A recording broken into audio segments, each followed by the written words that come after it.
السلام علیکم۔ کراچی کے ریسٹورنٹ میں دو فیملیز کے درمیان معمولی سا تنازع کیسے ایک شدید لڑائی میں بدل گیا۔ ایک کرسی کی وجہ سے شروع ہونے والا جھگڑا اتنی شدت اختیار کر گیا کہ ریسٹورنٹ میدان جنگ بن گیا۔ کیا آپ حالات حاضرہ سے آگاہی حاصل کرنا چاہتے ہیں؟ خبر کے پیچھے چھپے اصل حقائق جاننا چاہتے ہیں تو ابھی سبسکرائب کیجئے جلمل پاکستان کو اور ساتھ ہی گھنٹی کے نشان پر کلک کر دیں۔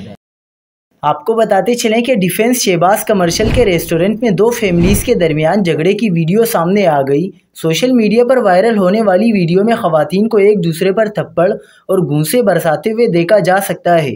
بااثر فیملی کی خواتین نے کرسی اٹھائی۔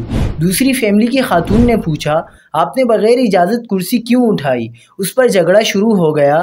ایک بااثر فیملی کی خاتون نے دوسری خاتون کے کندھے پر ہاتھ مارا، جس پر صورتحال مزید بگڑ گئی۔ خواتین ایک دوسرے کے بال نوچتی ہیں، گالیاں اور تھپڑوں کی بارش شروع ہو جاتی ہے اور یہ سب منظر جیسے کسی فلم کا ایک جذباتی اور خطرناک سین ہو، مگر یہ حقیقت ہے۔ پولیس نے بااثر فیملی کی مدد کی۔ ہوم سیکریٹری کی مداخلت پر فوری مقدمہ درج ہوا اور پوری فیملی کو گرفتار کر لیا گیا۔